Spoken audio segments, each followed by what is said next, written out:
बॉलिवूड नाही तो हॉलिवूड लेवलचा, ज्याच्यामध्ये एक सोलो कॅरेक्टर अख्खा पिक्चर उचलून नेतो. आपण विचार करत असतो मध्ये असे चर्क हा सिनेमा काहीतरी वेगळं घेऊन आलाय.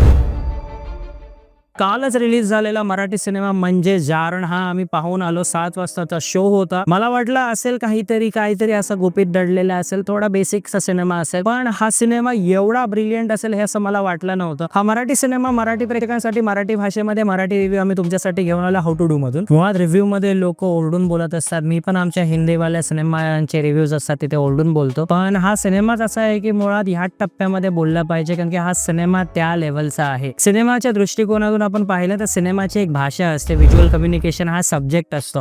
हा सब्जेक्ट जर कुणाला अभ्यास करायचा असेल ना तरी देखील त्याने हा सिनेमा पाहिला तरी त्याला सर्वच काय. या सिनेमाची सिनेमॅटोग्राफी एवढ्या लेवलची एवढ्या तोडीची आहे की एकदा जर त्यांनी कुणी पाहिली आणि ती तशीच अंमलबजावणी स्वतःच्या प्रयत्नांमध्ये केली तो एक उत्तम सिनेमॅटोग्राफर बनू शकतो. सकाळ असू द्या, दुपार असू द्या किंवा संध्याकाळ किंवा रात्र असू द्या, लाइटिंग एवढी उत्तम केलेली आहे की जर तुम्हाला ग्राफर म्हणून करिअर बनवायचं असेल आणि हा सिनेमा पाहिला तरी सुद्धा तुम्हाला आवडेल. आणि आता येऊया ऑडियन्स पॉइंट ऑफ व्ह्यू ने, तर मराठी ऑडियन्स हा कायम रसिक प्रेक्षक जो मराठी आहे तो अक्षरशः चांगल्या कॉन्टेंटची वाहवाहीच करतो. हा एक जो कॉन्टेंट, हा जो मूवी आलेला, हा जो पिक्चर आलेला तो अगदी त्याच रसिक प्रेक्षकांसाठी आहे. आपण अनेक वेळा बोलतो की मराठीमध्ये असं होत नाही, मराठीमध्ये तसं होत नाही. हा सिनेमा काहीतरी वेगळं घेऊन आलाय. ह्याची लाइटिंग, ह्याचा साऊंड, ह्याच्यामधली ऍक्टिंग, ह्याच्यामधली स्टोरी हे अक्षरशः बॉलिवूड नाही तो हॉलिवूड लेवलचा आहे. जर आपण त्या सिनेमाचा फर्स्ट हाफ पाहिला तर तुम्हाला असं वाटलं की सिनेमामध्ये काय आहे की नाही, काय एवढा स्लो चाललेला, पण जेव्हा सेकंड हाफ होतो तेव्हा आपल्याला कळतं फर्स्ट हाफ का स्लो आहे. फर्स्ट हाफ स्लो ह्यासाठी आहे कारण की त्याच्यामध्ये एक एक्सपोजिशन आहे, तो हळूहळू उघडत जातो तो सिनेमा. आणि फर्स्ट हाफ स्लो ह्यासाठी गेलेला आहे कारण की सेकंड हाफ मध्ये एवढ्या गोष्टी आपल्याला अनफोल्ड करायच्या होत्या ज्याच्यासाठी तुम्हाला सर्व गोष्टी समजल्या पाहिजे, आणि त्या समजण्यासाठी त्यांना हळू नेलेला आहे. तुम्हाला हे पण कळायला भेटेल की ह्या सिनेमामध्ये जो साऊंड इफेक्ट वापरलाय तो एवढा खतरनाक बॅकग्राऊंड म्युझिक आहे की जर तुम्ही एकटे पाहत असाल हा सिनेमा थिएटर मध्ये तुम्ही तो पाहू शकणार नाही, कारण की साऊंड एवढा तुम्हाला थरकाप मारवेल, एवढा तुमच्या मनाला भीती देईल की तुम्ही तो पिक्चर बघू नाही शकणार. मुळात तो साऊंड किंवा समजा हसण्याचा आवाज किंवा साकळ्यांचा आवाज किंवा कुठला घुंगरूचा आवाज किंवा वाड्यामध्ये चालण्याचा आवाज किंवा लाकडावरती चालण्याचा, हा एवढा आणि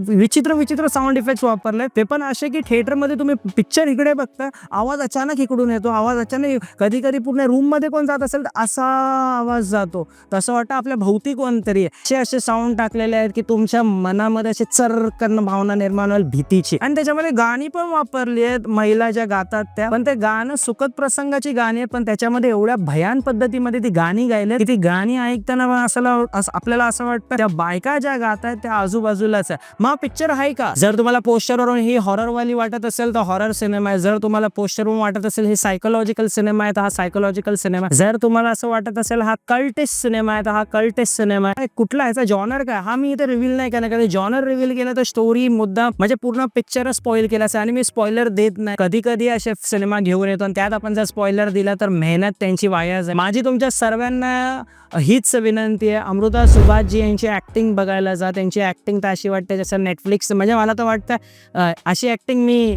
कधी पाहिली नाही आहे कुणाची, ज्याच्यामध्ये एक सोलो कॅरेक्टर अख्खा पिक्चर उचलून नेतो. पण माझी सर्वांना विनंती आहे की मराठीमध्ये एक असा चांगला प्रयोग झालेला आणि हा सिनेमा आपण सर्वांनी पाहावा, आपल्या परिवार सोबत पाहावा. आणि सिनेमा बघता एवढं गोंधळून जायला होतं की सिनेमा जेव्हा संपतो आणि थिएटरच्या बाहेर आपण येतो तरी आपण एक ट्रॉमा मध्ये असतो. पण हा सुखद ट्रॉमा आहे, हाऊसफुल सारखा नाही. हा ट्रॉमा तो ट्रॉमा आहे ज्याच्यामध्ये आपण विचार करत असतो की असंच होतं का, तसंच होतं का. आणि एक ओपन एंडिंग दिलेली आहे, ती काय आहे ते मी सांगणार नाही. एक मुलगी गावात असते, गावातून शहरात येते, पण काहीतरी असं असतं जे तिच्या आयुष्याला चिटकून राहतं आणि ते जे तिच्या बरोबर चिटकून राहतं ते मग तिच्या आयुष्याला उद्ध्वस्त करतं की खरंच काहीतरी आहे जे उद्ध्वस्त करते. भूताटकी, जादूटोना, छेटूक काय हे तुम्हीच पहा.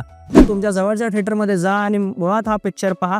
कशासाठी तर एंटरटेनमेंटसाठी, कशासाठी काहीतरी नवीन पाहण्यासाठी, कशासाठी अशी एक स्टोरी जे आपण कधी विचार नाही करत, मुळात अशी स्टोरीसाठी. आणि चौथं ह्या लोकांसाठी जे लोक film making, BMM, visual communication, FTNMP असे जे कोर्सेस शिकतात अशा मुलांसाठी हा नक्कीच एक चांगलं उदाहरण असेल व्हिज्युअल कम्युनिकेशनचं. आत्तासाठी एवढंच. रिव्ह्यू मध्ये पुन्हा तुम्हाला नवीन व्हिडिओ मध्ये भेटू, तोपर्यंत पाहत राहा हाऊ टू डू.